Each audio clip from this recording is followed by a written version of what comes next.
inaugural integrada entre essas duas áreas que são nascidas juntas, que são irmãs siamesas, colada pela cabeça, pelos braços e pelas pernas. Dividem tudo e, por isso, não podiam começar de forma diferente, senão juntas. Essa nossa primeira aula inaugural, que tem como tema imprensa política de humor, ou quer que eu desenhe? Vai ser apresentada aqui para nós como uma parte, como o encerramento e abertura da Semana de Integração Acadêmica, porque é encerramento da 8ª Semana de Integração Acadêmica e abertura dos movimentos que vão se iniciar a partir de hoje, né, no sistema, para a 9ª Semana de Integração Acadêmica. Como elas fazem parte desse movimento, a gente precisa falar um pouquinho delas. Então, Leila Rodrigues. Bom dia a todos. Na verdade, a 8ª semana, não termina para que a 9ª comece. Nós temos a compreensão de que pesquisa e extensão a gente faz o tempo inteiro, é um trabalho de todo dia. Então, nós estamos apenas num ritual de passagem, chamando a atenção para a próxima etapa. Está iniciada oficialmente a 9ª Semana de Integração Acadêmica.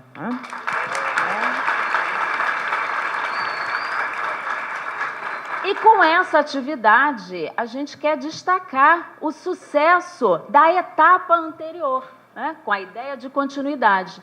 Nós tivemos mais de 6.500 trabalhos inscritos na 8ª Semana de Integração Acadêmica. Desses 6.500 trabalhos, mais de 1.500 foram contemplados com menção honrosa. E aqui a gente quer fazer uma homenagem especial, não apenas aos que receberam menção honrosa, esses estão de parabéns, certamente, mas a todos aqueles que participaram da 8ª Semana de Integração Acadêmica e que certamente estarão na 9ª Semana de Integração Acadêmica. Bem-vindos, uma boa continuidade de trabalho para todos nós. Bem,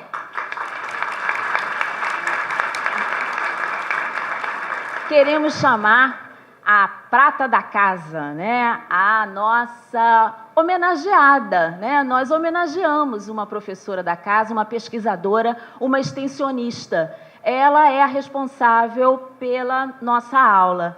É a professora Rogéria, que a gente chama.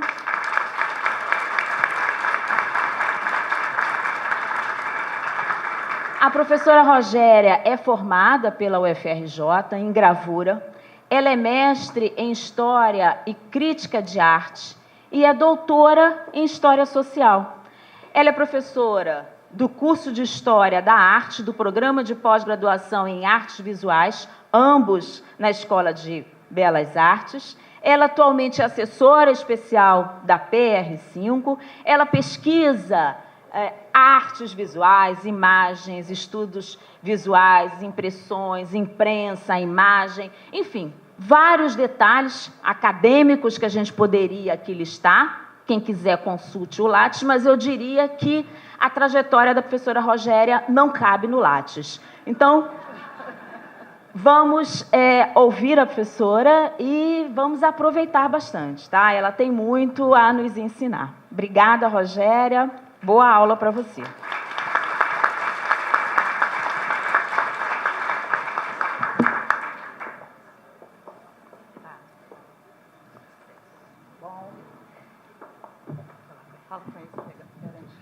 Bom dia a todas e todos.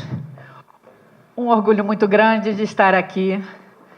Em primeiro lugar, quero agradecer esse convite pela Pró-Reitoria de Pós-Graduação e Pesquisa, pela Pró-Reitora Leila Rodrigues, pela Pró-Reitoria de Extensão, professora Maria Malta, Pró-Reitora de Extensão, que me convida a colocar uma apresentação de pesquisa e caminhos de extensão, mas eu me sinto um pouco mais no lugar de verificar aonde a UFRJ entende o lugar das humanidades na pesquisa. Nesse momento em que a gente verifica que o nosso próprio ministro da Educação pensa que humanidades não cabe na universidade pública, é de extrema importância, ele já era, e de extrema importância ele se torna mais ainda, para a gente pensar que o lugar das humanidades, que o lugar da construção da história, o lugar da arte, da impressão da imprensa e da opinião crítica, ela é absolutamente construtora, constituinte da formação cidadã, crítica de uma sociedade, do que se deseja de uma sociedade. Portanto, eu me sinto muito realmente honrada de estar aqui representando esse lugar por todos nós, por todos os nossos colegas, e são muitos, juntos com seus estudantes, com os nossos estudantes, nesse conjunto e de forma integrada, pensar a pesquisa e a extensão que atualizam o nosso ensino, atualizam o nosso cotidiano da UFRJ. Então, é com essa riqueza e essa riqueza de auditório cheio, né? Essa riqueza de auditório estará cheio também com as apresentações, quando da SIAC acontecer em outubro, com essa certeza dessa coletividade e com essa grande compreensão de que a universidade tem que ser plural nas suas áreas de pesquisa, nas suas áreas de ensino e nas suas áreas de extensão, como formas integradas, indissociáveis, assim como está posto na nossa Constituição. É com grande satisfação que, então, eu coloco a aula inaugural Imprensa, Política de Humor, ou quer que eu desenhe? Desordem e Regresso na Bandeira Nacional.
Em 25 de janeiro de 1896, as impressões de Dom Quixote, jornal ilustrado de Ângelo Agostini, chegaram à praça da capital federal do país com uma posição política muito clara, investida pela análise da crítica do governo de Prudente de Moraes, do Estado Nacional e da vida pública brasileira. Um estado de crise deflagrada pela Revolução Federalista. Precisa de um pouco mais de luz aqui. Um pouco. Vamos fazer assim, ó, Rogério. Vamos ver se a gente consegue. Isso. Que ao mesmo tempo que a gente precisa de mais penumbra para a nitidez da imagem, eu também preciso de uma claridade para a leitura. Agora, então, tá ótimo. Obrigada. Então, vou retornar para a gente não perder a nossa sequência. Um estado de crise, deflagrada pela Revolução Federalista, instaurada no Rio Grande do Sul, entre os anos de 1893 e 1895, durante o governo de Júlio de Castilhos, que sai vitorioso e governa até 1898. Período em que a imprensa de oposição agostiniana, lugar social do autor, desaprovava e combatia toda a dimensão ideária das representações filosóficas positivistas na construção e constituição do poder político republicano brasileiro. Júlio de Castilhos não agia sobre o evidente fundamento teórico contista. Exercia em experiência a doutrina política, orientado pela organização racional da sociedade e, ao realizar uma filosofia aplicada, foi capaz de mobilizar, cito, o principal experimento positivista brasileiro e o de maior importância política no país. Júlio Prestes de Castilhos foi o autor quase que sozinho do texto da Constituição do Rio Grande do Sul, programada num positivismo ultrafederalista.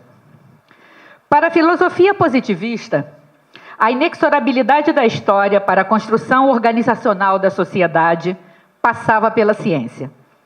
E ao compreender a história e a sociedade entendidas como leis universais, a partir do conhecimento científico, devia-se promover a ordem social para o alcance e execução do terceiro e último estado das leis contistas, o estado positivo, possível por uma política conduzida pela ordem e progresso. A República Brasileira, proclamada pelo golpe militar em 15 de novembro de 1889, não por acaso no ano da Revolução Francesa, fez com que durante toda a primeira década da Primeira República, um corpo de atores políticos procurasse o lastro identitário dos conteúdos compósitos da pátria republicana, no repertório atualizado do novo Estatuto da Nação. Historiadores concordam, e até mesmo os pensadores de época, que ainda era inconsistente a compreensão de sociedade brasileira, e a escravidão recente era um dos seus maiores e mais agudos índices de uma escravidão que não se aboliu. E, mesmo do projeto ao processo patriótico republicano, não se conseguiu coletivizar um adjetivo ao processo, não conseguiu se coletizar um adjetivo próprio e comum, nem para a nação, nem mesmo para o próprio Estado brasileiro, que ficou tensionado pela nova direção. Confirmando Eric Hobsbawm, ao afirmar que não são as nações que criam os estados e os nacionalismos, mas exatamente o contrário, e ao pensar a construção dos estados europeus durante o século XIX, quando o conceito Estado-nação fora reclamado à luz das revoluções política, econômica, social, o autor também evidencia as dificuldades de identificação da ordem das nacionalidades, desenhadas por configurações de múltiplos estratos, linguísticos, racistas, classicistas, historicistas, religiosos, territoriais, culturais. No Brasil, diferentes intenções e militâncias republicanistas cooptaram intelectuais, jornalistas, professores, estudantes, pequenos proprietários, profissionais liberais, militares, numa frouxa união de estatutos, mas após o golpe militar, com tímida participação social civil, instauradas disputas de poder, duas ações políticas estavam bem definidas: republicanos liberais e positivistas federalistas. Na verdade, cito, republicanos e positivistas constituíam uma identidade amálgama. Dificilmente um republicano poderia ser definido sem as marcas dos positivistas e este sem as qualidades daquele. Fecha. Rui Barbosa, reconhecido liberal, fez elogio ao positivismo, dizendo tanto útil aos homens da ciência como aos homens do governo. Da agenda teórica positivista, compartilhavam ambos da entrada à modernidade pelo regime republicano, da ciência como instrumento do exercício político e do aparelhamento do governo para o processo de modernização.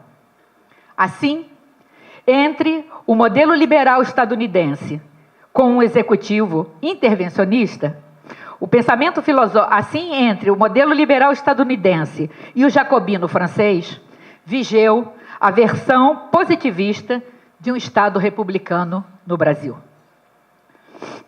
com um executivo intervencionista. O pensamento filosófico determinou significativas rubricas regimentais e simbólicas para a nova pátria, pelos valores da ordem e progresso, no lema da bandeira nacional, o laicismo e a construção de um calendário de festas nacionais, imbricando-se na prerrogativa em que a nação, agora, constituía-se na nova religião cívica dos Estados. A formação técnico-científica dos engenheiros militares deu convicção ao projeto positivista, valendo-se da dimensão histórica para a política e a ciência. Na perspectiva do progresso da humanidade pela modernização do desenvolvimento industrial das nações. Nesse progresso, ambos os ativistas consideravam o regime monárquico um retrocesso, assim como negativa a livre concorrência do comércio, reafirmando-se na governabilidade representacional do Estado, ministrada pelos poucos esclarecidos. Se daria, assim, a organização positivista racional da sociedade. Tanto poderia ser pela reforma pedagógica enciclopédica para as escolas, desenhada pelo então ministro Benjamin Constant, do governo provisório, ou até mesmo sobre a supressão dos costumes na Constituição Federalista de Júlio de Castilhos. Contudo, no interior do pensamento positivista brasileiro, antes mesmo da República, já havia surgido a nova corrente ortodoxa, político e religiosa dos jovens, rompendo com a heterodoxia política cientificista dos velhos engenheiros militares. Assim, pelos ilustrados e doutos da farda, que, por vezes contraditórias, embaçavam o que sobrepunham, como para José Murilo de Carvalho, a surpresa que fazem interessante o fenômeno da adaptação das ideias. Pois bem, a interpretação de Ângelo Agostini, litógrafo, artista, caricaturista e editor de Folha Independente, a avaliação, interpretação e tradução desta paisagem política, já com 6 anos decorridos do novo regime, traduz um momento agudo da primeira presidência civil da República Brasileira, representada pelo voto direto. De Prudente de Moraes, político tradicional das oligarquias cafeicultoras paulistas, já com 30 anos de exercício. Para Dulce Pandolfi, Prudente de Moraes, como presidente da Assembleia Nacional Constituinte de 1891, a nossa primeira Constituição Republicana Civil, junto a Rui Barbosa, valeu-se da orientação liberal de uma Constituição modelada pelo republicanismo democrático norte-americano liberal, corroborando no afastamento institucional do positivismo. Registra-se que o voto direto era interditado para analfabetos, para praças de pré, soldados, cabos e sargentos, religiosos de ordens regulares que renunciaram à sua liberdade individual e às mulheres, que, segundo Dulce Pandolfi, os constituintes entendiam ser prejudicial ao lar e à família, dar-lhe o estatuto da cidadania política de votar e ser votada. Na conciliação liberal, o particular determina o público, este derivado das manifestações privadas no positivismo. Assim, o artista Ângelo Agostini enuncia sua imagem a exemplo no alto,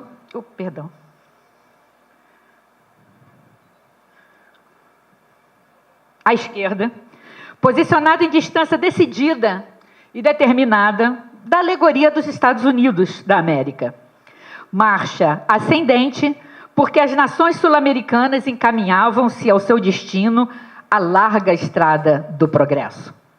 E o faziam em bloco aliado, com determinação e dinamismo.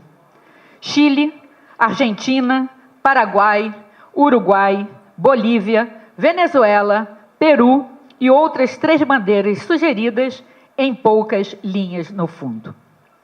Enquanto que a realidade da República Brasileira é lamentavelmente outra, e não há humor, há um tumor capaz de distinguir a verve da desvalida nação, por quem a pátria, representada de costas, sobre um burro cabisbaixo, envergonha-se com o pesar e denuncia a falta de ação no evidente desânimo do presidente do Brasil, Prudente de Moraes. Descolado dos interesses nacionais, sem nenhuma moral e destituído de qualquer poder, deixa-se ser arrastado estrada abaixo pelos outros governantes. Os protagonistas do jornal, lá em cima, Dom Quixote, Sancho Panza, Rocinante, o cavalo, no romance de Miguel de Cervantes, e o burro. E esse menino, ele é o menino ano de 1896. Nós estamos em janeiro, então tinha essa figuração de representar Dom Quixote, então apresentava a paisagem política ao ano que se abria, o ano que estava acontecendo naquele momento. Argentina e Uruguai olham para o Brasil, mas caminham para frente. Não por acaso, as 2 nações aliadas durante a guerra contra o Paraguai, formando agora uma nova aliança, este país se alinha às outras 2 nações e com as demais seguem estrada acima. A composição está dividida em 2 momentos seccionados por uma diagonal que cruza toda a composição. Descrita da esquerda para a direita e em cima pela nação dos Estados Unidos da América, na outra ponta, embaixo, evidentemente, no fim do sistema republicano-democrático, ou seja, atrás, atrasado e atrasando todo o sistema, Júlio de Castilhos. Mais do que uma discussão econômica sobre o progresso desenvolvimentista liberal, capital, industrial, burguês, processado por aquela liderança, no complexo da imagem, levanta-se a discussão política. E neste momento, o artista rasga transversalmente as 2 ideologias, deixando clara a vitória do positivismo sobre o liberalismo no Brasil. Contrariando-se a legitimidade da Constituição aprovada, onde liderava o ditador e seu estandarte, desculpe, estudante não tem nada a ver com isso, vem a nós, da política positivista, o que está no estandarte,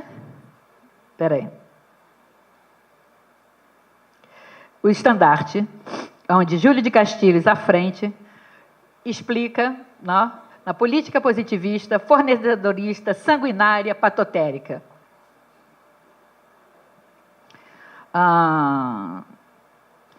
Sanguinária pela degola dos revolucionários sulistas. Só não está mais sozinho e absoluto pelos outros 3 atores políticos que dão a ele as mãos, formando um carnavalesco cordão.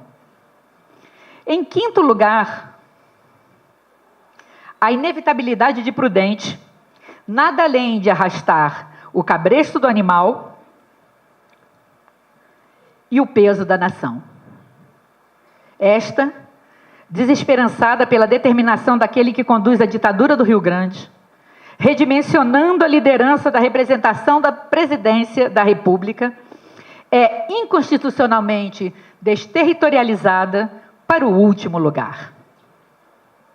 Para aquele cenário político, a República dirige seu olhar para o chão, no momento, o seu pior, melhor ou não horizonte. A República Brasileira, permitida ser guiada pelo positivismo despótico com sentido por demais, por prudente, não caminha nem na direção, nem no ritmo das outras repúblicas. Ao contrário, está fora do lugar. Fora do compasso, do galope coreografado da tropa, de bandeiras em movimento. Indubitável, este era o país que Dom Quixote aponta ao ano menino de 1896. É importante registrar que a compreensão de modernidade e progresso foram sempre fabricadas para justificar os processos de modernização das nações. Pensar em modernidade é necessário pensar em complexificação cultural. Para o crítico literário marxista Friedrich Jameson, a modernidade não é um conceito, seja filosófico ou de outra espécie, mas sim uma categoria narrativa, e vai ao longo de sua obra, Modernidade Singular, ensaio sobre a ontologia do presente, identificar os usos do conceito de modernidade. Mas modernidade também existe na dimensão do tempo, tempo onde flui e transita o moderno. E Paul Ricoeur, tempo e narrativa, corrobora Jameson, ao definir que, cito, o tempo humano, na medida em que está articulado de modo narrativo, e a narrativa alcança sua significação plenária quando se toma uma condição da existência temporal. Fecha. E quando se pensa ainda o tempo pelo presentismo, do presente único de François Hartog, historiador, ao que é contemporâneo e é só a ele dirige, embora o próprio presentismo do ganho imediato também não exclua, mesmo na efemeridade, os seus ganhos, os seus vários mediadores evanescentes, pela sobrevivência que, paradoxalmente, também anacroniza o tempo. Uma outra orientação amplamente utilizada para a categoria modernidade é aquela que esteve sempre ligada à questão do progresso, da modernização, interface econômica e tecnológica. E o olhar dos meados do século XIX até as primeiras décadas do século XX, passando pela instauração do novo regime republicano presidencialista, é pensar a cargas as novas relações de uma moderna sociedade capitalista industrial burguesa. Assim, também o é para a história do Brasil, do progresso conceitual contista, detonado na bandeira nacional pelos jovens ortodoxos positivistas, na ordem e progresso, e ao prestígio dos velhos engenheiros militares, envolvidos ambos diretamente na Constituição e construção da República Brasileira em seus primeiros momentos.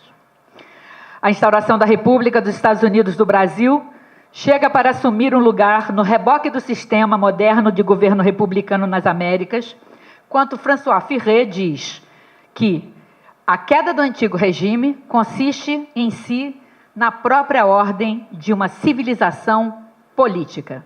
Fecha. Passo somente como referência aos outros que formam o cordão da política positivista, que intermedia Castilhos, em primeiro lugar, com Prudente demais, expressão criada pelo próprio Ângelo Agostini no seu jornal. Prudente de Moraes, Prudente demais. Como ele foi o presidente da Constituição, da Assembleia Constituinte de 1891, tudo que se fazia, ele procurava ler na Constituição, e, ao se demorar com longas leituras, e não na sua interpretação e execução, esse era um embate também comum e recorrente nos embates entre Dom Quixote, Sancho Panza, o próprio cavalo e o burro, diante de Prudente demais. Trata-se do deputado, do segundo, que Júlio de Castilhos pega a mão, o deputado general honorário do Exército, Francisco Glicério, alegorizado como chefe dos jacobinos, fundador do Partido Republicanista Federal, pelo qual Prudente de Moraes se elegeu, do ministro do Exterior, Carlos Augusto de Carvalho, e o ministro da Guerra, Bernardo Vázquez, ambos com mandatos exercidos de 15 de novembro, em pequeno tamanho, de 1894 a 1896. Todos estão de mãos bem dadas ao porta-bandeira, arrastando o presidente,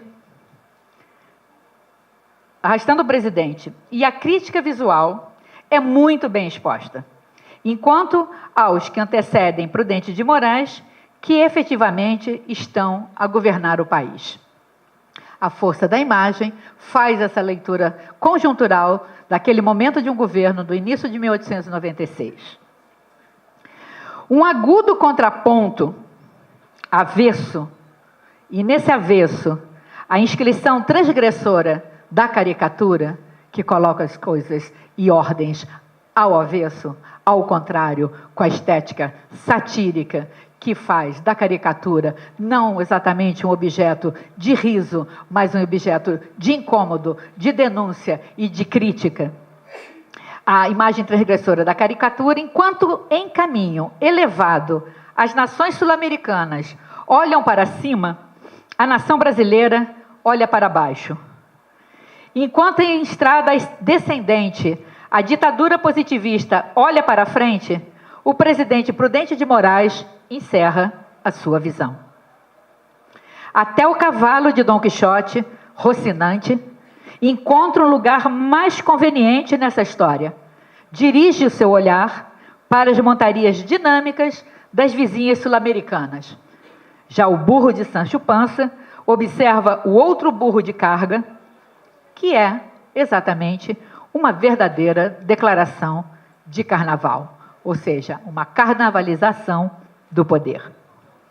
A nação, apostando no mínimo de integridade, se posiciona politicamente contra a cena nacional ao virar-se de costas ao cordão governista e, com a bandeira da República sobre seu ombro esquerdo, a meio pau, de luto, lastima o espetáculo e dramatiza a despátria em seu dístico carnavalizado, Desordem e Regresso.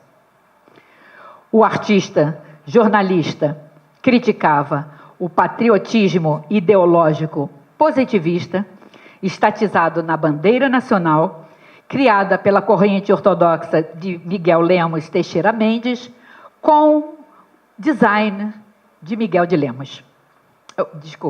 Com design de Décio Vilares.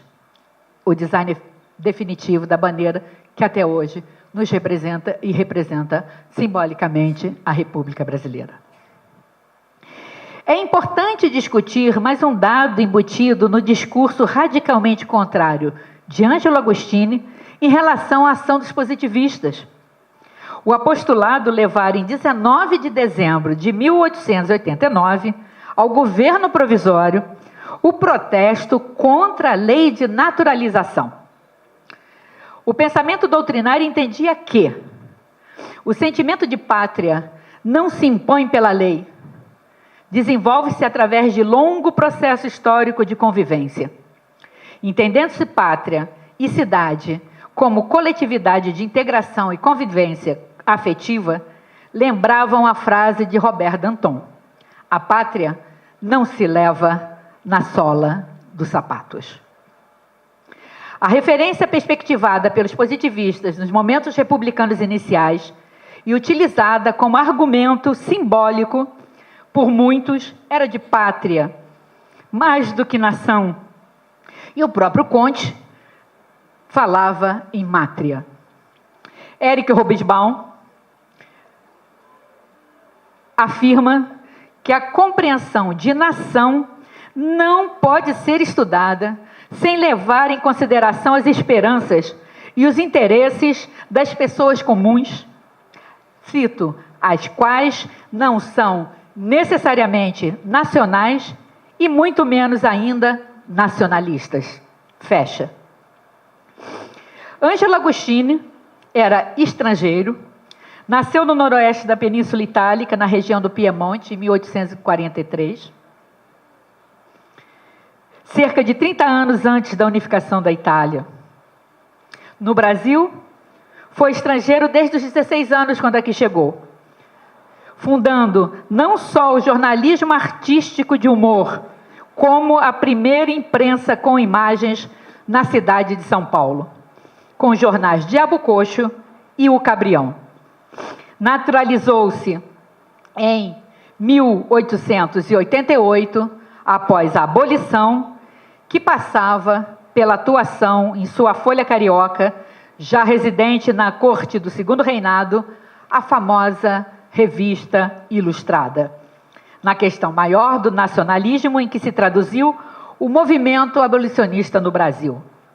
A Revista Ilustrada, fundada na Corte do Rio, como já o artista, jornalista, litógrafo residia, tornara-se um grande instrumento de luta, denúncia e debate político, fato que justificava a compreensão robespierriana, dizendo: os nacionalismos que não dependiam dos estados eram as mais poderosas forças.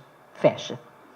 Pois na imprensa de Dom Quixote, de Ângelo Agostini, fundado em 1895, o seu último jornal, criado e editado por ele, depois ele ainda vai trabalhar nas revistas O Malho no começo do século XX, Dom Quixote e Sancho Panza estavam totalmente aclimatados no Rio de Janeiro. Quer no calor, quer pelas chuvas. Todos em conjunto, inclusive Rocinante e o Burro, atores a quem Agostini também criava papéis. As enchentes do Rio de Janeiro, as chuvas de verão. Essa é a capa. Esse jornal é semanal, é hebdomadário de sábado, saía todos os sábados.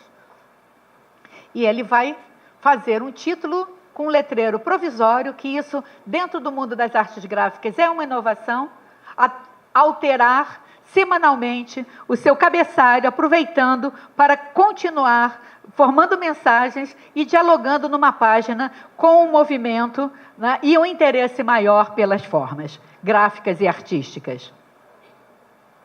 Isso é uma capa de cada jornal. Seguidamente, ele passa os 3 primeiros anos do jornal tendo letreiro provisório. De vez em quando ele coloca letreiro provisório. E foi uma faixa, que foi uma placa pintada, que o burro vai quebrar, que ele vai pintar novamente. Então, ele vai fazendo essa animação, dando um interesse maior às matérias que ele fazia com a página, com a área de mancha, que a gente chama, a mancha tipográfica principal. E muitas vezes ele dialoga com a mancha e o cabeçalho, como esta, numa mesma imagem, numa mesma composição. Dom Quixote e Sancho Panza viajavam o país, aportavam nas águas da Guanabara, se envolviam em serpentinas, se envolviam em serpentinas de carnaval. Com a República simbolizada na nação, seguem em diversos encontros, conversam sobre a lama que a cobre, consolam na doente no leito, alertam para a mosca da monarquia. Ao lado está Sancho Panza dizendo: a República também dá estas bananas. E banana por banana, antes a republicana.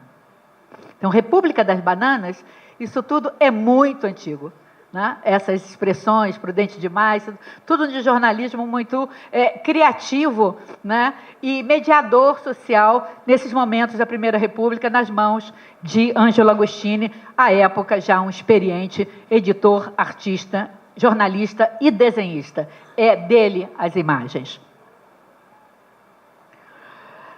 Denunciam o monstro de 7 cabeças que ataca o país.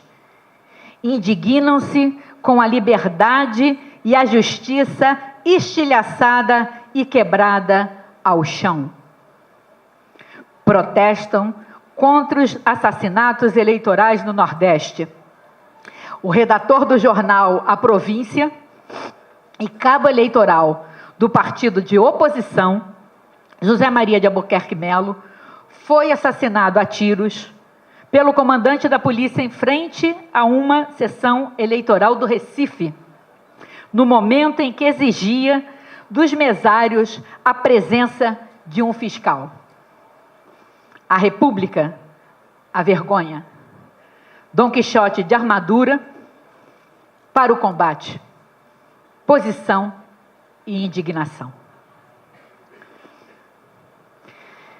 A República Brasileira foi institucionalizada em meio a uma crise econômica, financeira, pela capitalização do pós-abolição, da bolha do encilhamento, da especulação e o governo de Prudente de Moraes, em meio a uma crise política da Revolução Federalista do Rio Grande do Sul, do movimento messiânico pró-monárquico na Bahia, deflagrado na Guerra de Canudos, pelo fim da Revolta da Armada no Rio de Janeiro, em março de 1894, quando foi eleito. A regulação ideológica que o Estado deveria assumir, seguiram-se na hierarquizada... A regulação ideológica que o Estado deveria assumir, seguiram-se as acomodações institucionais e conjunturais dadas à organização social hierarquizada brasileira, assim como o processo de internalização da nova representatividade em seu próprio corpo nacional. Se os Estados precisavam fazer as nações, como dizia Hobsbawm, em 1889, o governo da República dos Estados Unidos do Brasil também necessitou de construir um capital simbólico de poder e, pela teoria da filosofia positivista de equilíbrio racional, num processo historicista, o positivismo no Brasil demarcou a história política republicana no período da Primeira República, com o estatuto emblemático francês, antes científico do que revolucionário, mas ainda de transformação social, da ordem e progresso, que, na avaliação da conjuntura, há quase 122 anos atrás, constituía-se na estética satírica e numa subversão de imagem e ordem, pela crítica da narrativa visual de Ângelo Agostini, no desordem e regresso da bandeira nacional. Obrigada.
Bom, gente, cadê o William para acender a luz da gente um pouquinho?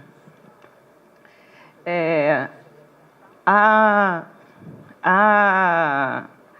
Rogéria trouxe para a gente esse brinde, né, que é a gente viver um momento em que a gente se sente um pouquinho com um pequeno déjà vu histórico, né? Não sei se vocês sentiram a mesma coisa que eu. Parece que a gente já viu isso em algum lugar e não foi tão atrás assim, né?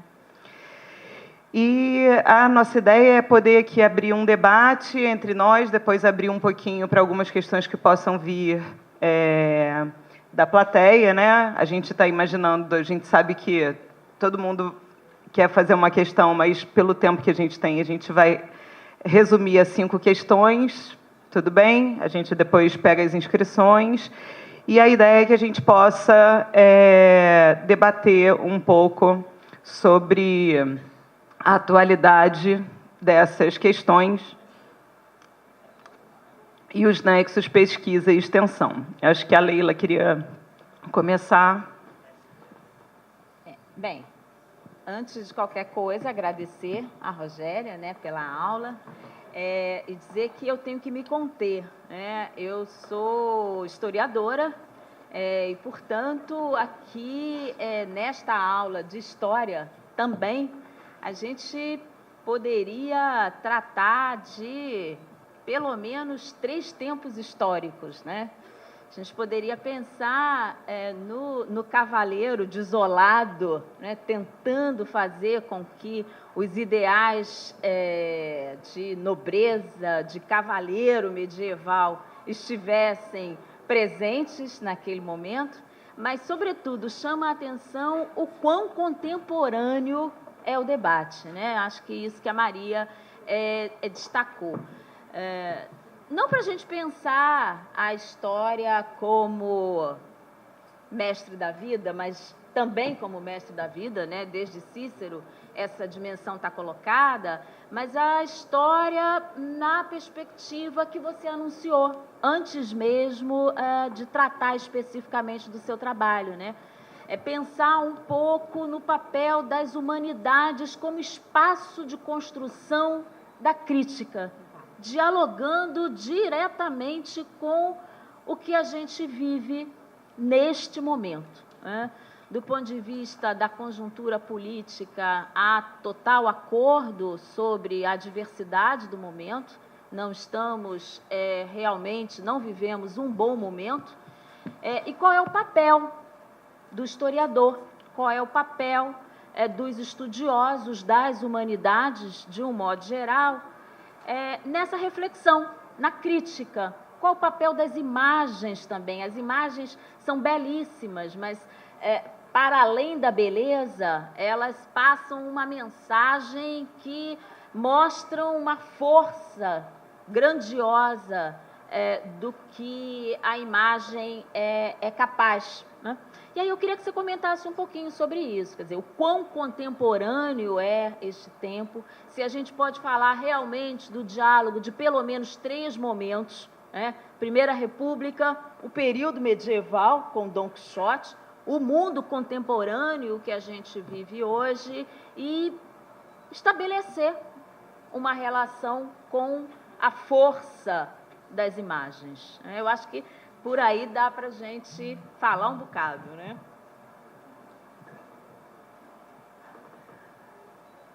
Obrigada, Leila, pela questão. É importante, sim. Você viu essas 3 temporalidades.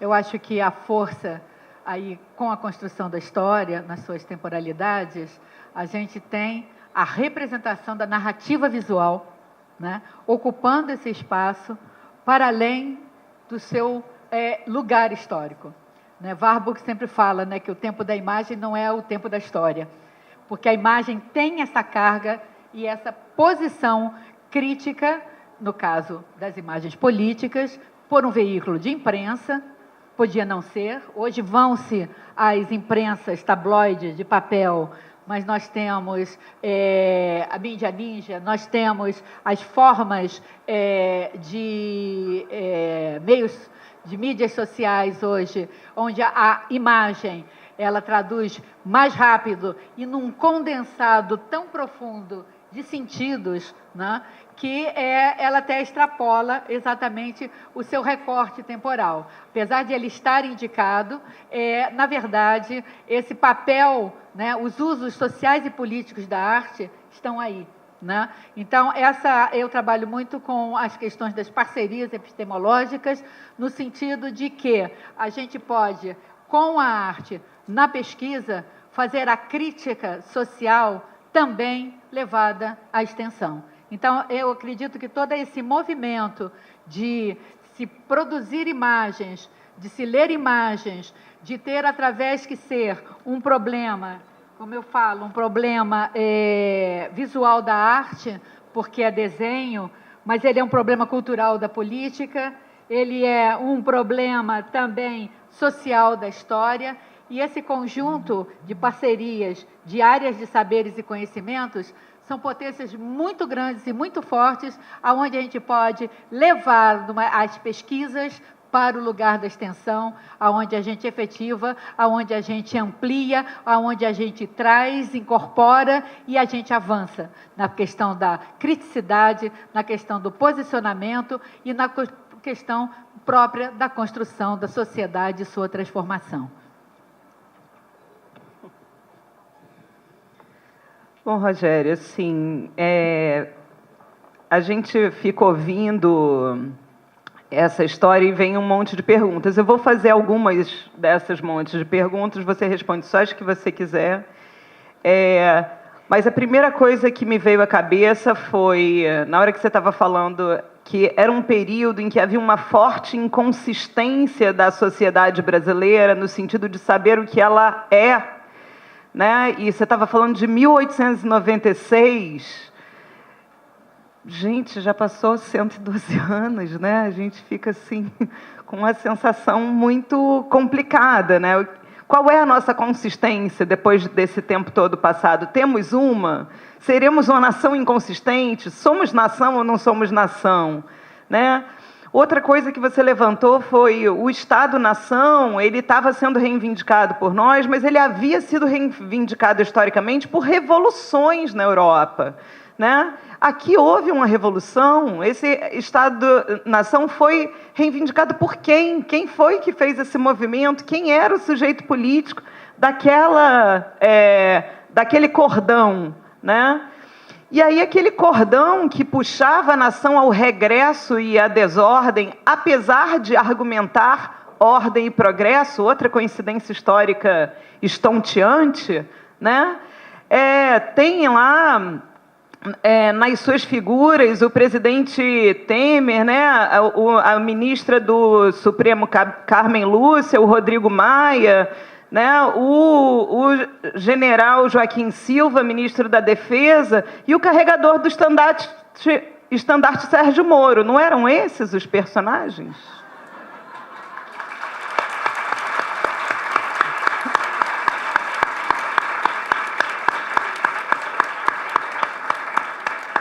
E aí minha pergunta, assim, é um pouco uma pergunta para todos nós. O que está escrito no estandarte hoje, né? O que estaria escrito nesse estandarte hoje? É muito chocante a gente imaginar o que estaria escrito, né, nesse estandarte hoje.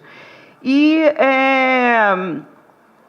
daí a gente vê a questão da crítica à liberdade e à justiça sendo estilhaçadas, o assassinato, né, político da Marielle Franco, não era isso que estava ali? Acho que era, né? A sensação que dá é um pouco essa, que parece que está tudo aqui de novo. E a sensibilidade do artista, a sensibilidade daquele artista que desenhava numa pedra litográfica para produzir aquela imagem crítica, né? A sensibilidade de um artista que só se naturaliza brasileiro após a abolição da escravidão.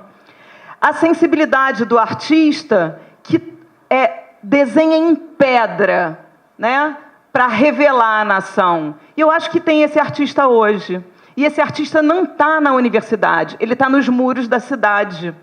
E é um caminho importante para a extensão essa conexão das nossas belas artes imperiais com essa arte de rua. E, assim, me encanta conseguir perceber que as belas artes imperiais que já estiveram nos jornais, né, também podem ter espaço, podem ganhar em conhecimento com essa relação com a arte litográfica, aqui sendo completamente contra o sentido de litografia nesse momento, mas no sentido de desenhada em pedra, né, porque é feita no muro, que existe na rua. E o mais engraçado é que a gente sabe que os nossos litógrafos de hoje, eles estão estudando geografia, eles estão estudando matemática, eles estão estudando história, eles estão estudando várias outras coisas que não belas artes, né? E outros tantos não estão estudando, estão fora da universidade, e encontram nesse espaço um espaço de crítica. Eu queria ouvir um pouco, né, de você, o potencial que você percebeu de extensão nessa sua ação, tanto do ponto de vista jornalístico, quanto do ponto de vista da imagem crítica, quanto do ponto de vista de trazer para a universidade novas questões, né, em torno da transformação que as artes visuais podem trazer para todos nós. Obrigado, Maria, pela pergunta, pela questão. Sim, pelo seu início, são momentos diferentes, né? Toda a era das revoluções, a era do capital e a era dos impérios, que o Hobsbawm vai tratar nesse período, do final do século XVIII ao XIX, pensando em Estado e nação, né? A revolução dos modelos da Europa. Nós temos aqui um golpe militar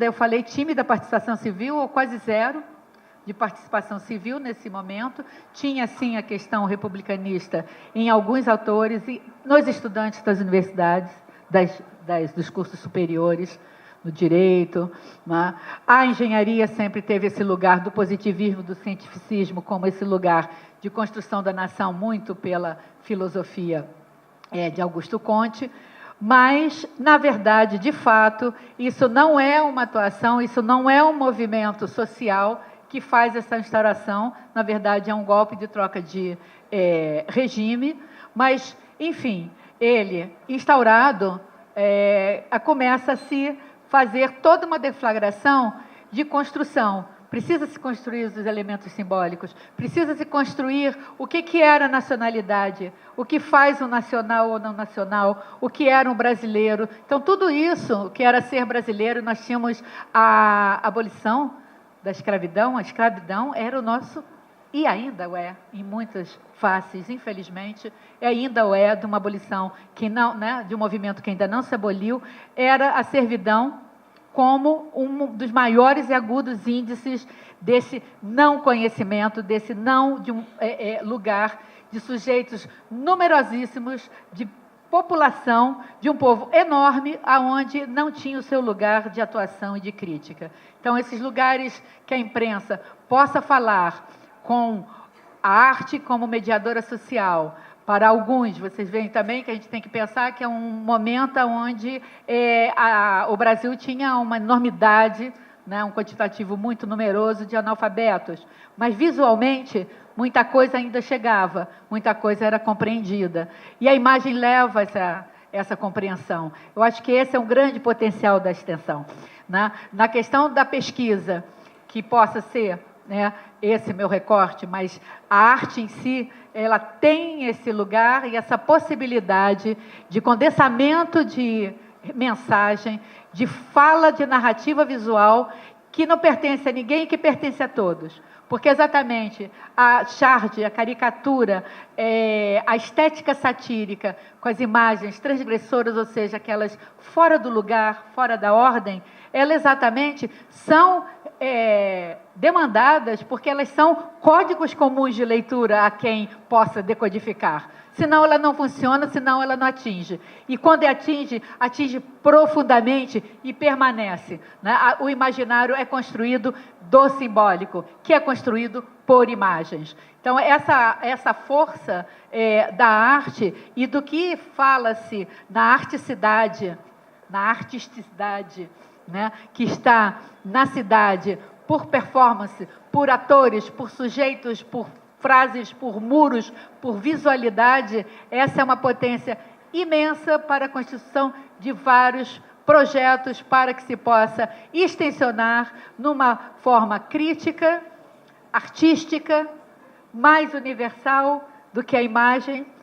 Deve ter outras, mas a imagem é, sem dúvida, uma potência grande que a gente fala com muitos E através da imagem, você quer economizar, você vai fazer um cartaz com uma imagem com mínimo de narrativa. A imagem supre esse lugar. E a narrativa, com a interpretação crítica, por formas desenhadas ou por formas conjuntas de fotografias, imagens, não seja qual a mídia ou qual a língua, a linguagem visual tem esse potente extrato de exercício para extensão e o quanto ela alimenta e pode atualizar os nossos conteúdos em sala de aula para todos. O meu lugar é a Belas Artes, são as artes visuais, mas eu vejo, como Leila fala, o lugar da história, o lugar do fluxo, aonde possa culturalmente, politicamente, esse lugar de mediação da imagem como lugar social de posicionamento e determinação. Muito brevemente, antes da gente abrir para as perguntas, me parece que dois aspectos bem marcados devem ser enfatizados. Primeiro, a recomendável dimensão crítica de um trabalho de pesquisa. Acho que a gente tem um exemplo no trabalho que a Rogéria nos apresenta. E o outro aspecto é o potencial extensionista de um trabalho de pesquisa.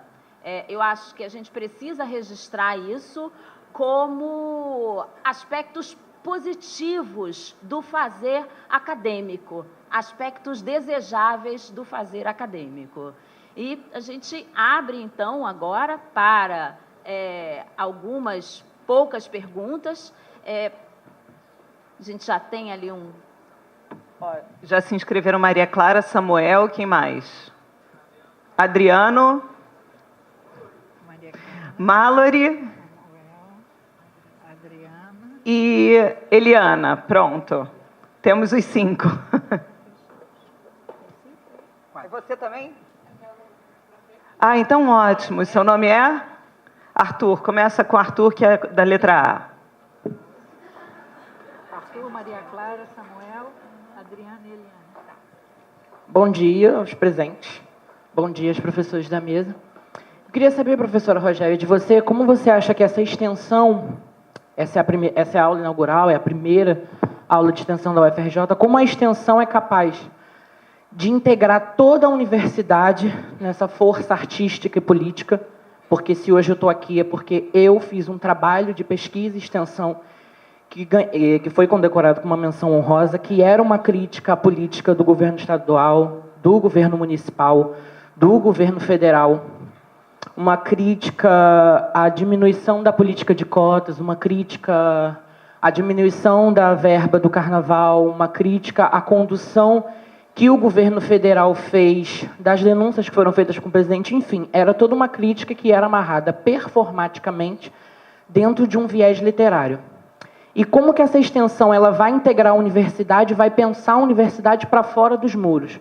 Porque me parece que não fica claro, tanto para os professores quanto para os próprios alunos, qual que é o objetivo da extensão.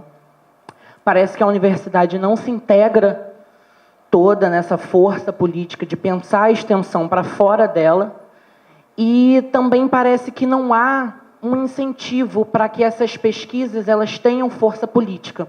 Parece que a gente chega, principalmente para os alunos que estão chegando agora, a modelos engessados, e ou você entra no modelo que já existe, ou você amarga o próximo ano, amarga a próxima oportunidade. Como que essa aula de extensão ela pode deixar um legado, e como a extensão pode deixar um legado para que os professores da própria universidade se abram para pensar que a extensão e que a pesquisa ela pode ser muito mais do que o que se já faz, ou para que a crítica e para que o externo possa entrar no que já é feito. Eu posso pesquisar determinado aspecto, mas eu posso pesquisar determinado aspecto num recorte que ainda não foi pesquisado. Arthur, fala pra gente de onde você é. Eu faço letras, português e literaturas. Obrigada, Arthur. Obrigada mesmo, amei sua pergunta. Vamos fazer uma rodada? Não, fazer a rodada. Arthur, a próxima é Maria Clara aqui. Aqui, não, ela aqui, ó. Obrigada, Arthur. Então, primeiro cumprimentando a Rogéria, né, um prazer muito grande ouvir a sua apresentação, cumprimentando a mesa toda, vários colegas aqui de extensão. Eu acho que a minha colocação, não considero como pergunta, vai um pouco ao encontro dele, porque você fala de um momento, né, no século XIX, e que a questão da antropologia está muito presente, o homem com a necessidade de conhecer a si mesmo, né?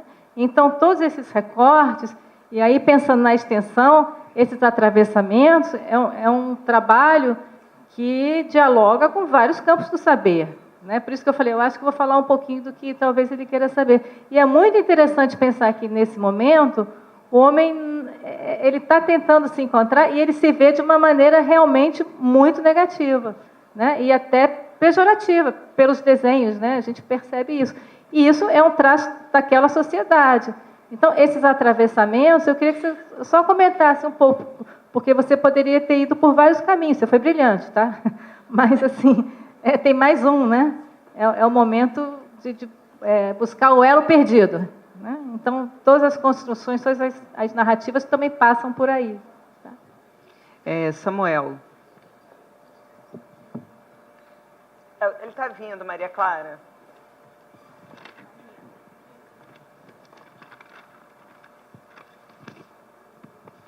Bom dia, sou Samuel Araújo, professor da Escola de Música da UFRJ.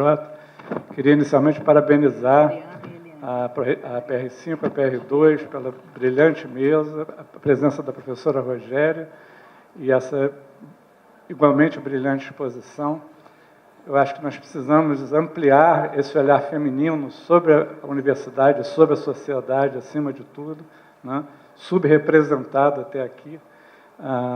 Então, eu acho que foi felicíssima a escolha da organização do evento, de apresentar esses desafios, e, em particular, a Rogéria por essa provocação à nossa reflexão sobre o passado, o presente, disso que nós chamamos de Brasil. Eu queria fazer uma ponte entre a apresentação e a provocação visual que você fez e a SEAC, né? Porque um aspecto que também me chamou a atenção na representação que você destacou é que as nações da América Latina, né, estão trilhando o caminho do progresso na direção dos Estados Unidos, né?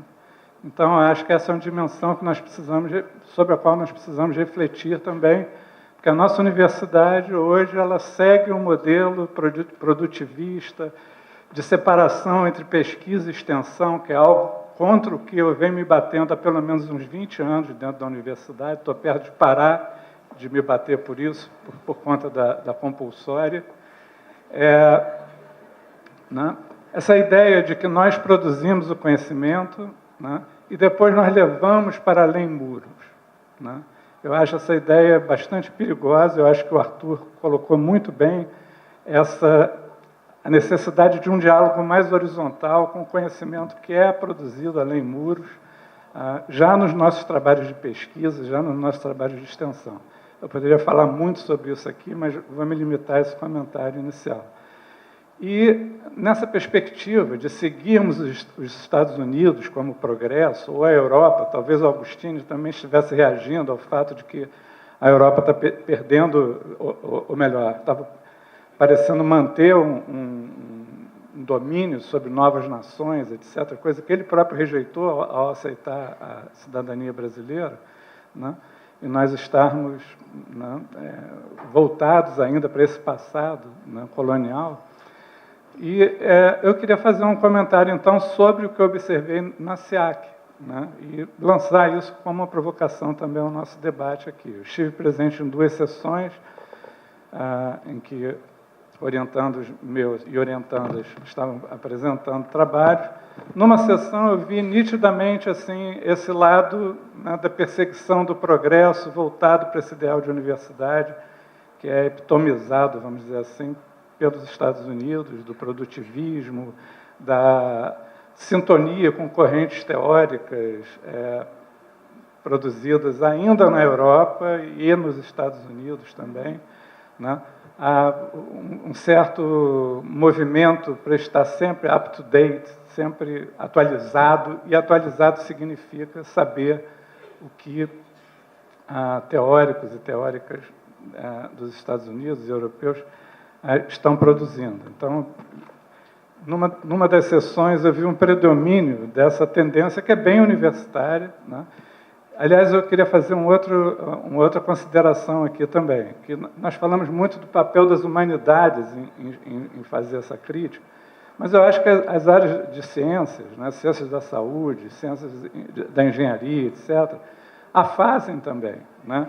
Esses são debates intestinos nessas outras áreas também, né? Eu não creio que as humanidades sejam melhores ou piores nesse sentido, né? As humanidades podem estar muito capturadas também, muitas vezes, por perspectivas absolutamente paralisantes de um pensamento crítico. Então, na outra sessão, o que eu verifiquei foi um grande engajamento de todas as apresentações, mas ainda presente uma dissociação entre o que seria extensão e pesquisa, né? Ou seja, ou pessoas se apresentando do ponto de vista do eu estou fazendo pesquisa ou do eu estou fazendo extensão, que eu acho uma perspectiva também ainda muito moldada, né, por paradigmas que não são nossos, não são nossos. Inclusive, fantasiam um pouco a própria origem da universidade na própria Europa, né? Nós sabemos que a Universidade de Bolonha, a primeira universidade europeia no sentido laico da palavra, ela foi criada também no bojo de lutas sociais, né? Então, essa universidade foi criada, por assim dizer, por estudantes, pessoas que queriam estudar e não podiam, né? Então, deixo essas provocações aí no ar para o nosso debate. Obrigada, Samuel. Adriano. Oi.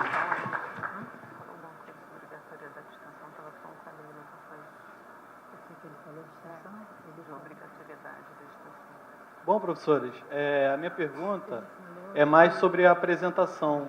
Quando se falou de formação do Estado Nacional e tal, a minha dúvida era a seguinte: a pessoa que é nacionalista e patriota, ou patriota, há diferença nesses conceitos e qual que seria de ser patriota e ser nacionalista? Isso é uma pergunta. E a segunda pergunta era o Ângelo Agostini, nesses desenhos, nesse jornal, a extensão dele, o alcance, quem era esse público que lia esse jornal, tivesse acesso, ou se era uma coisa totalmente à parte? Tipo, se quem está segurando a bandeira estava vendo essas imagens e estava tendo algum tipo de reflexão. Só isso. Obrigada, Adriano. Eliane.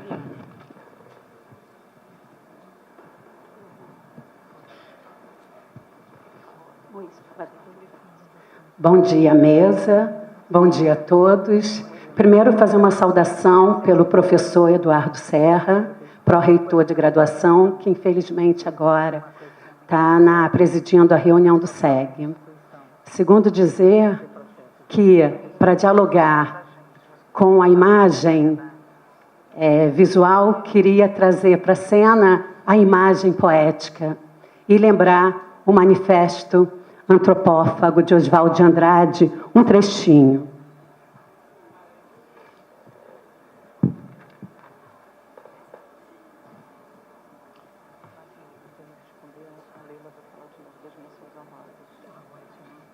Queremos a Revolução Caraíba, maior que a Revolução Francesa, a unificação de todas as revoltas eficazes na direção do homem. Sem nós, a Europa não teria sequer a sua pobre Declaração dos Direitos do Homem. Fecho aspas. E aí não dá para não fazer uma leitura, um diálogo com... É preciso libertar a democracia.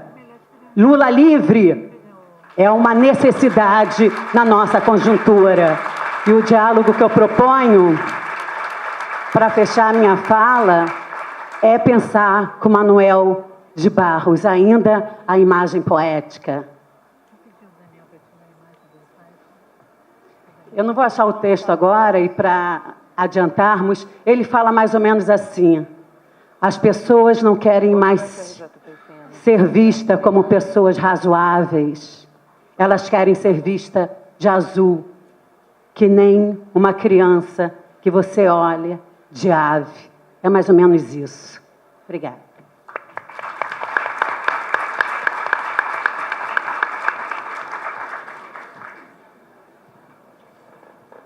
Antes de passar para a professora Rogéria, a gente quer destacar algo que foi...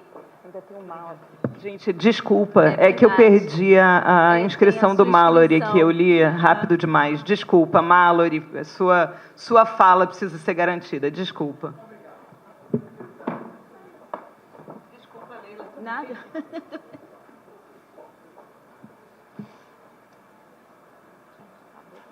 Bom dia a todos. Eu estou realmente emocionado. E primeiro, porque eu quero dizer que esse momento que nós vivenciamos é um momento de glória. É a universidade integrada. Eu quero, portanto, dizer meus parabéns à iniciativa desse evento. Todos vocês. E, usando as palavras do professor que me antecedeu, eu também estou quase chegando na compulsória. E aí posso dizer muitas coisas, mas, inicialmente, os parabéns, e depois uma pergunta clássica de raciocínio. Eu imaginei, vendo a palestra e todo o movimento, como se fosse alguém contando para mim a historinha o conto da Chapeuzinho Vermelho. Chapeuzinho Vermelho. Então começa a história, a mãe mandando a vovó, não tem assim? Os bolinhos para a vovó. A minha pergunta é justamente o seguinte: o que é que a vovó estava fazendo antes de fazer os bolinhos? E aí, trazendo para o momento, a figura clássica da apresentação é desordem e regresso. Minha pergunta é: antes daquele momento, existia a ordem e progresso? Acho que a resposta é... Ou seja, existia um outro Brasil que, em determinado momento, sofreu a presidencialismo, e essa república presidencialista tira a monarquia de situação. A história diz que os países europeus fizeram revoluções para galgar isso. Aqui, algum grupo muito específico gerou aquele golpe que transformou em república. E a população em si estava satisfeita? Porque ela não se movimentou. Não foi uma revolução, foi um golpe. Então eu queria que vocês comentassem sobre isso. E para deixar minha participação aqui, eu quero dizer para vocês que eu sou monarquista, de convicção. Anarquista ou monarquista? Monarquista. E que posso dizer que na área da microbiologia foi a área mais promissora do Brasil. O Dom Pedro II era fã do Louis Pasteur, que é o Papa, o pai, patrono da microbiologia. E, ao conhecer os trabalhos do Pasteur, o Dom Pedro II se prontificou a fazer uma doação para que ele criasse uma escola que ensinasse a ciência da microbiologia para o mundo inteiro. E assim deu início ao Instituto Pasteur de Paris. Só que o Instituto Pasteur do Rio de Janeiro foi inaugurado em fevereiro de 1889. E o Instituto Pasteur de Paris em novembro de 89. Então nós temos o primeiro Instituto Pasteur do mundo. Tá certo? Então fica a contribuição da microbiologia nessa integração de saberes. Obrigado. Obrigada, Mallory. Desculpa, Leila. Bem, no começo da atividade, nós lembramos o caráter simbólico dessa aula, né? Chamamos atenção para o encerramento da 8ª Semana de Integração Acadêmica e o início da 9ª Semana de Integração Acadêmica. Na verdade, são marcos que não definem com precisão aquilo que a gente realiza ao longo do ano. Ao longo do ano, a integração não é interrompida, né? Terminamos uma semana, começamos outra, mas para o nosso calendário, isso se faz registrar. E a gente gostaria, então, de aproveitar a oportunidade dentro dessa atividade que pretende estabelecer o início de um outro ciclo dentro de uma atividade continuada, que aqueles que foram contemplados com menções honrosas na 8ª Semana de Integração Acadêmica se levantassem, para que nós pudéssemos identificar e aplaudir tantos orientadores quanto os alunos.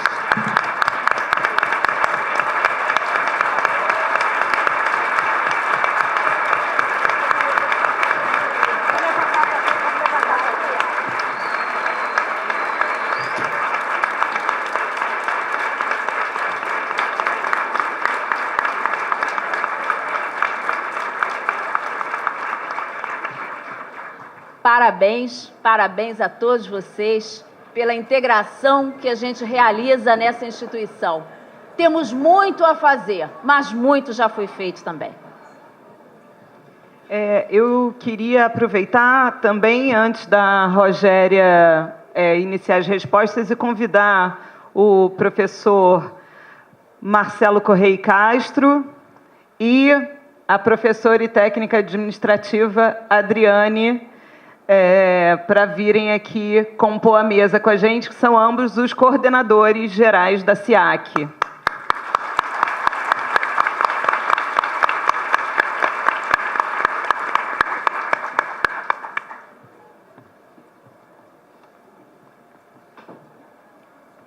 Gente, a Adriane é tão importante que eu nunca falo Adriane Moraes, né? Porque ela é a Adriane.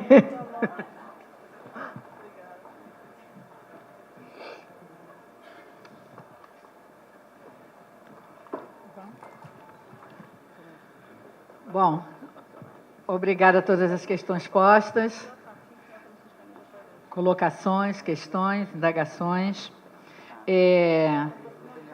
Nosso Arthur? Né? Essas dimensões da pesquisa e da extensão têm que ser construídas juntas, né? Essa necessidade que você coloca de que apresentou um trabalho e tem e desenvolve um trabalho de pesquisa, né, no campo de uma crítica, você menciona a crítica, a questão das cotas, a questão do governo estadual, do governo federal. Acho que toda essa questão, todo movimento que se tem com a pesquisa, a gente tem que criar junto com a ideia de metodologias participativas para a gente poder fazer a extensão. Nem tudo está dado. Na arte, parece que tudo está dado. Por exemplo, porque a arte ela se apresenta, ela precisa de público, ela merece o público, ela fala para fora. Mas esse falar é um falar extensionista, é um falar e escutar ao mesmo tempo. É um falar de construção conjunta. Então, muitas formas de fazer estão para serem feitas conjuntamente com os estudantes partícipes, com os coordenadores, com os outros grupos e segmentos sociais, aonde você queira atuar, mais explicitamente ou de uma forma mais geral. Mas essa é uma pergunta que diga, façamos extensão, a gente tem que olhar os colegas. Aí emendo a outra questão, que realmente, Samuel, não são as humanidades só. Realmente, até peço desculpa de ter me colocado nesse lugar, mas, na verdade, é isso, né? Pensar é por conta da conjuntura específica dos ataques, são tantos e às vezes são tão direcionados, e a gente acaba falando desse aqui, mas não quis particularizar tão somente, mas na ideia de que possa se pensar uma universidade partida. A universidade pública é para determinadas ciências e as outras universidades dêem conta das outras ciências. Ou seja, é isso que você fala e é isso que você fala também, Arthur. Universidade partido, universidade fraturada não interessa a ninguém. Ou, sim, deve ter outros interesses que não os nossos. Que não o nosso projeto de educação pública, laica, né, sem mordaça, não são os nossos. E exatamente, a gente também cada vez mais vai romper esse sectarismo, né, que parece que se faz a pesquisa e depois vai à extensão. Muitas vezes o movimento é esse, porque muitas vezes é muito incomum ainda uma atividade extensionista.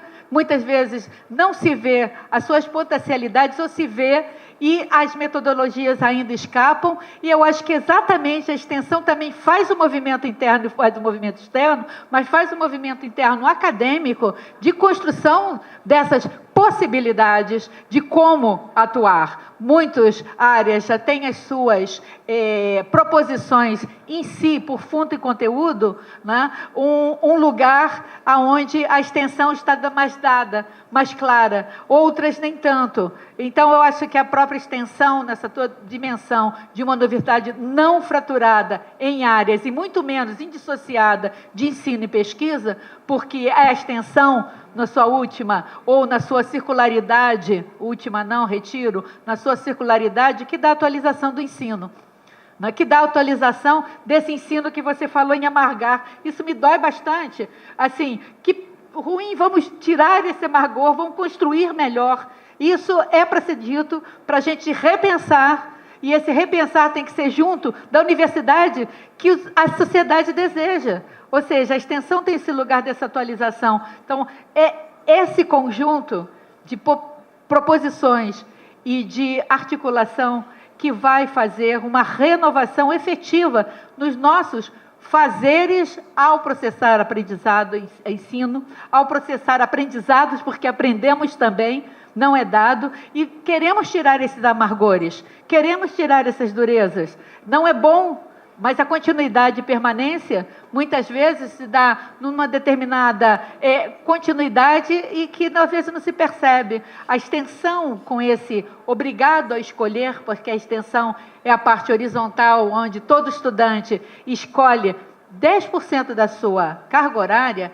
ele escolhe estudar, fazer, participar, atuar aonde ele quiser, transitando nessa universidade de forma não fraturada, de forma não segmentada, e que retorna aos seus cursos de origem mais especializados, que devem ser os seus currículos, mas que faz um movimento de amplitude. Então, eu encaro a extensão como desafios que são permanentes da renovação dos saberes, da renovação da produção dos conhecimentos e da produção do ensino e dos seus pensares da pesquisa. Então, essa circularidade, ela efetivamente tem que ser feita. Então, é verdade, às vezes as formas são mais...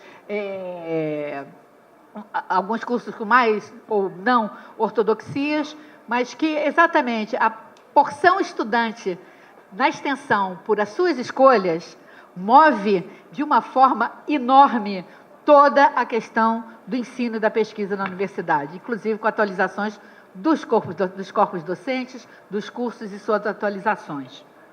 Então, falando de uma possibilidade, vou responder assim, associando o que de articulação possa ser feito com a questão e proposições de quem fala, da Maria Clara, do Samuel, do Adriano, do Mallory, da Elaine, que a quem agradeço todas as questões. Realmente, Maria Clara, a crítica, eu não diria que ela é assim, pejorativa, ela tem definição, ela coloca posicionamentos. Acho que o pejorativo, às vezes, fica naquele lugar de... eu digo por eufemismo, eu digo isso por aquilo, só porque eu não me defino onde estou. Eu acho que a crítica e a a forma transgressora da caricatura, que desloca e desconforta lugares. Por isso que eu digo que muitas vezes ela não é feita, ela nem é o lado A nem o lado B das coisas, é o lado C mesmo da caricatura. Né? É verdade, né? Mas é verdade, porque é o lado B, não é um lado B, é um outro, mas é um lado que tem cara, que tem posicionamento, que tem lugar, que tem crítica, e está sabendo de onde está falando, está sabendo o que está falando, e aí, para quem está falando? Né? Nós temos que pensar que nós tínhamos várias folhas, nós tínhamos 23 folhas de imprensa em 1893, só aqui na capital federal do país. Uma delas era, todas elas com anúncios, Jornal do Comércio, O País, Gazeta de Notícias, Jornal do Brasil, né? Jornal do Comércio é o nosso decano do Rio de Janeiro, foi fundado em 1827, ininterrupto até hoje. O mais antigo no país é o Diário de Pernambuco, que é de 1825. Né? Então, esses jornais específicos de imagem e de crítica política, que não tinham anúncios, eram feitos de 8 páginas, 4 ilustradas, ou seja, 4 com imagens e 4 com textos, textos editoriais onde o próprio Ângelo Agostini escrevia, e convidados que tinham determinadas posições, que tinham esse lugar, né, de fala, com essa construção deste debate muito bem caracterizado, né? E nós tínhamos uma sociedade imensamente analfabeta. Né? Então, para estudantes, para pequenos proprietários, para pequenos comerciantes, ela tinha um alcance de entrega para a antiga província, né? Do Amazonas, do Rio Grande, que é o Rio Grande do Sul. Ela circulava por venda avulsa ou por assinatura semestral ou anual. Nunca teve um anúncio como os outros jornais para fazer a sua manutenção.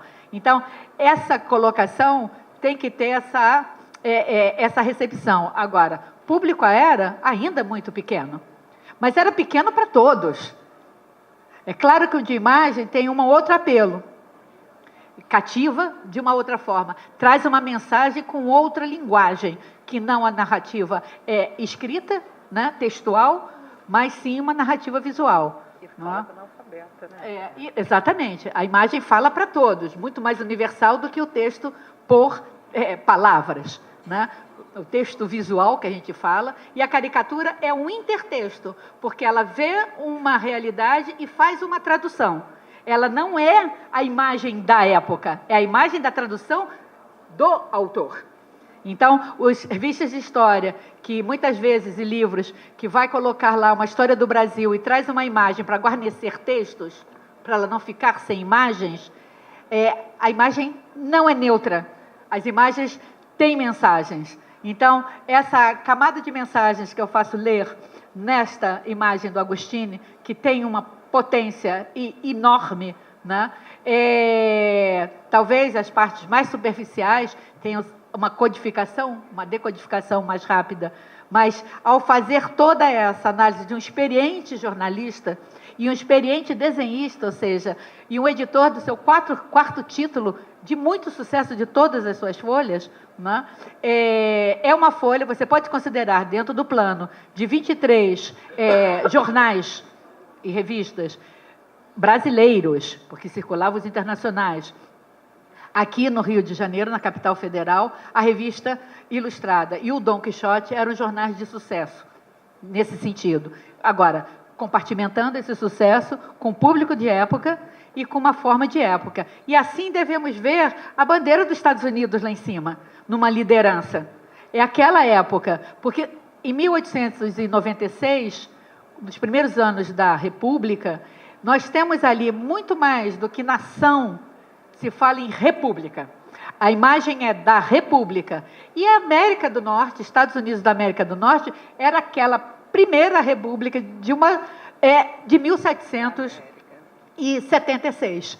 Então, ainda gerava, na questão da república, no começo da nossa república, mais de 100 anos depois, a figura da República dos Estados Unidos tinha esse lugar. Né? Esse é um lugar de época. É claro que a gente tem várias contradições de que hoje, Maria faz umas comparações com a força da caricatura e do que podemos fazer com aquela construção de distribuição de imagem do Agostini nos contextos de hoje.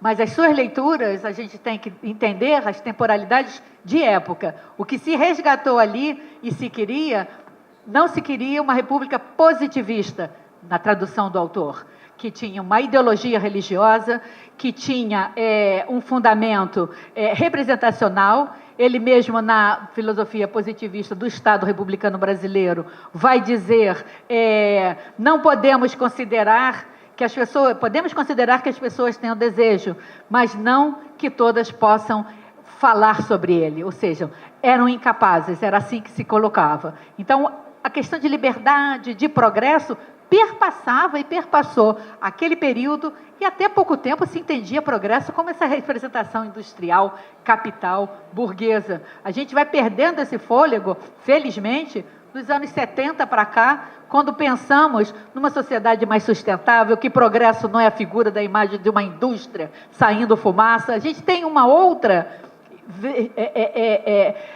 desejo e demanda de uma sociedade progressista industrial que não vingou, que não segurou por seus 100 anos. Mas, naquele momento, esse progresso vigia na figura de quem queria uma república, não queria mais uma monarquia. Mallory,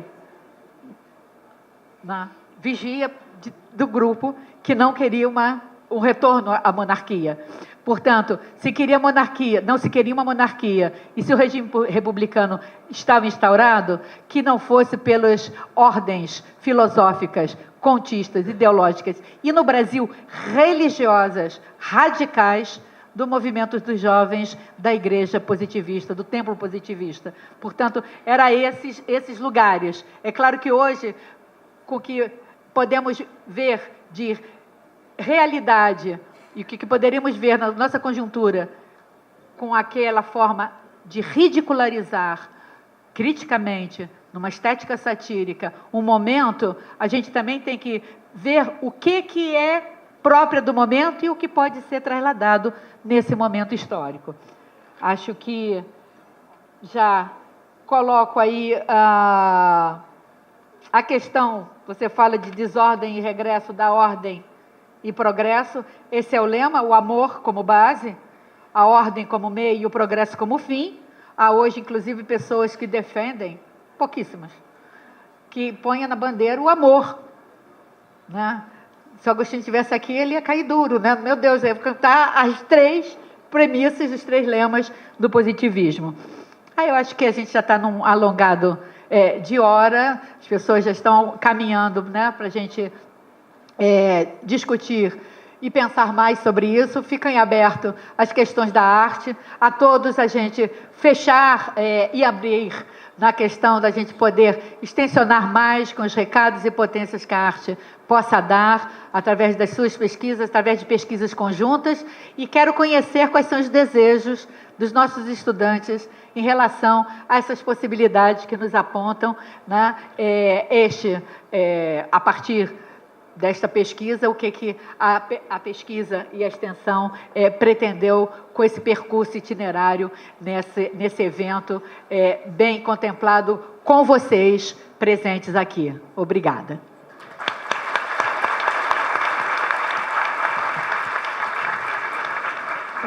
A gente queria abrir a palavra, né, e convidar para fazer o lançamento das menções honrosas, mas antes de fazer o lançamento das menções honrosas, abrir a palavra para o Marcelo Correia Castro e para a Adriane Moraes.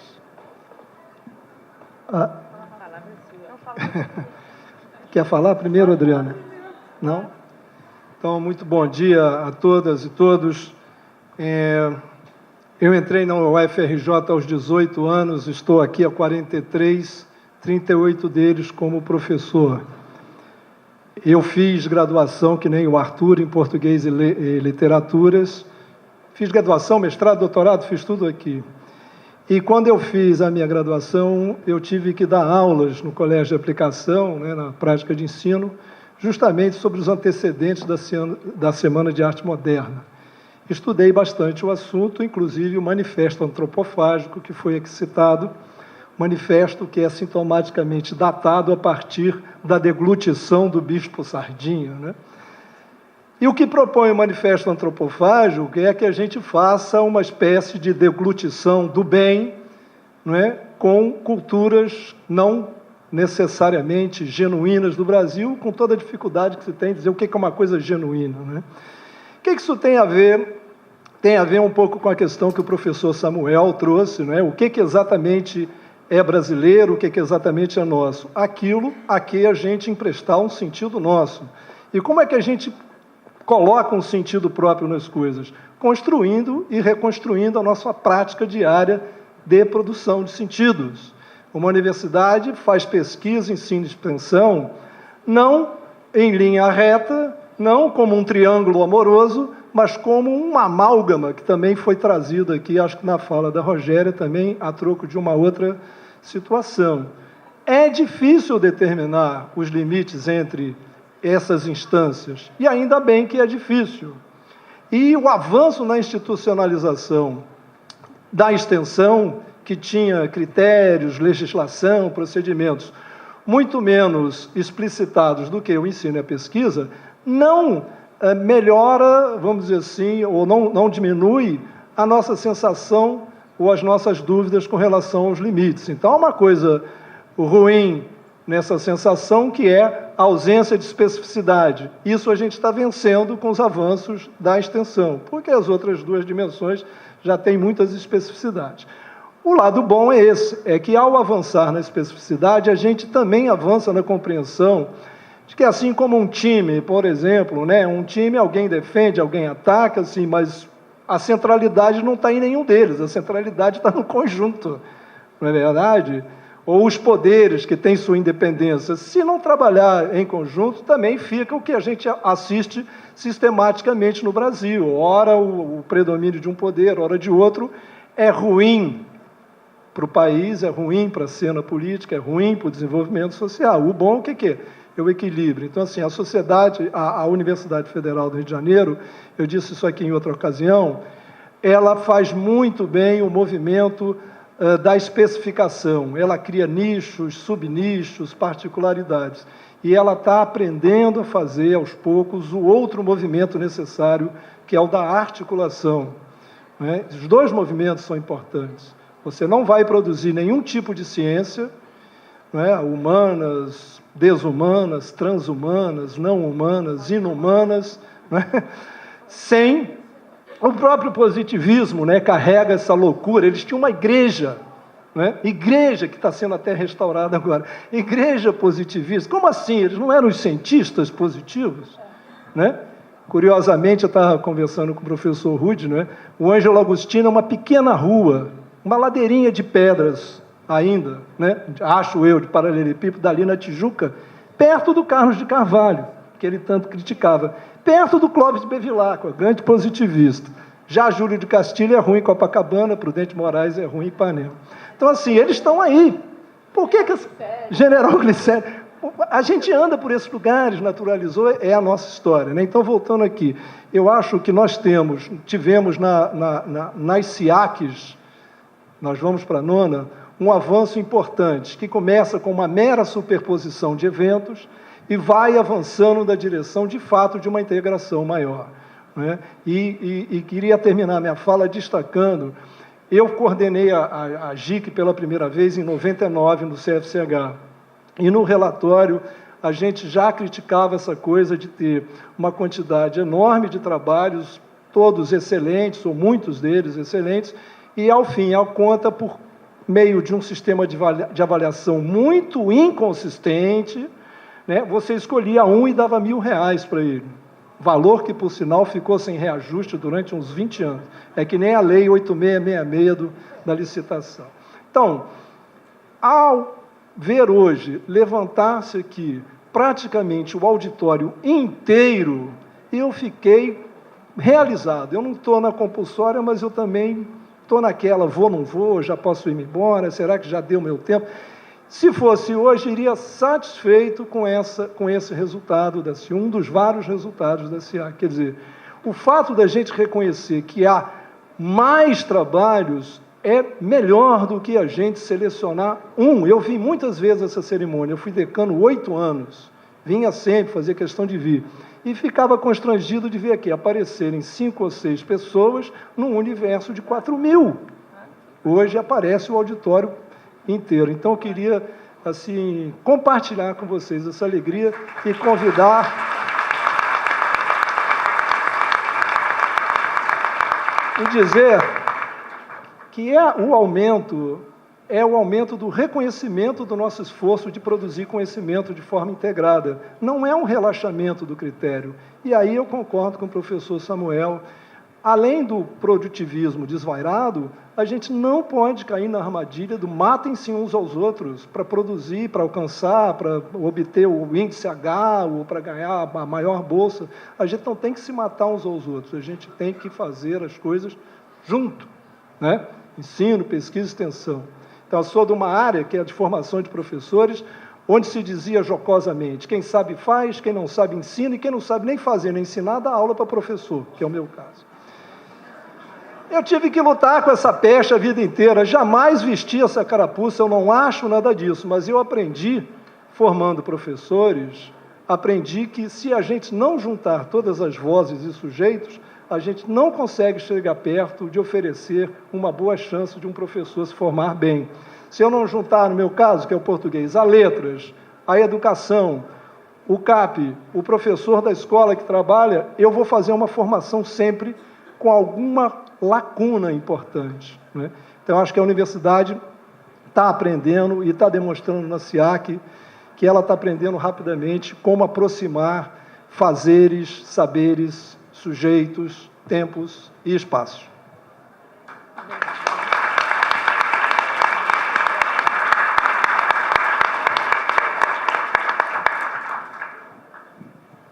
Bem, eu vou procurar ser breve, porque eu sei que vocês já estão aqui há muito tempo, o calor aí está intenso, né?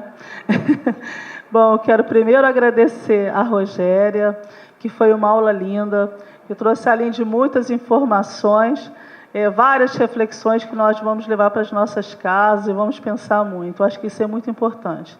Foi um momento que abrilhantou tanto o final da última SIAC, nós estamos aqui com um momento único, né? O final da 8ª e o início da 9ª, porque já se iniciou a 9ª, no que sentido? Já formarem as comissões, já começamos os trabalhos. E a SIAC, então, ela começa antes mesmo da realização dela, né? Na sua idealização, na sua produção, que a gente conta com várias pessoas dos vários centros, coordenadores que formam as comissões locais, tá? Eu quero parabenizar cada um de vocês que estão aqui. Isso faz com que a gente tenha certeza que estamos numa universidade, mais certeza, porque a gente já sabe disso. Acho que a maioria de nós aqui tem um grande orgulho de pertencer a essa universidade, uma universidade pública de excelência. A gente vê essa qualidade quando a gente vê que nós temos pouco mais de 1.500 trabalhos que foram premiados. Né, que se nós formos trazer todos os autores, não couberam aqui, né? Alguns ficaram sentados ali, outros ficaram lá fora. Tamanha qualidade, todos esses trabalhos foram trabalhos excelentes. E vamos agora, né, junto com essa nova comissão que está na 9ª SIAC, fazer com que esse evento seja ainda melhor, mais integrado, e vamos ter prazer de novo. É isso que dá prazer de fazer a SIAC, é ver essa qualidade durante todo o evento sendo apresentado e ver um auditório cheio desse, com vários autores que nós gostaríamos de estar aqui entregando uma certificação para cada um de vocês. Mas são 1.500 trabalhos, imagine quantos autores, né? Então, a gente vai liberar, já foi liberado agora no sistema, né?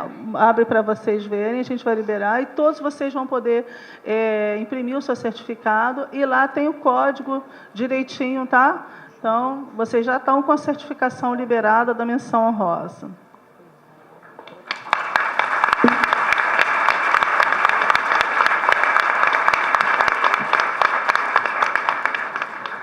A vantagem disso aqui é que você pode imprimir e fazer papel de parede na sua casa com a sua menção honrosa, né? Agora, por outro lado, ele também tem um códigozinho que faz com que ele tenha validade legal. Ele é reconhecido pelo MEC. Mesmo que você faça papel de parede, você pode imprimir um e utilizar como seu documento oficial também. Pode escolher o papel, a cor, tudo que vocês quiserem. E se perder, imprime de novo. É muito maneiro isso. Então, a gente está muito satisfeito de ter conseguido desenvolver esse sistema.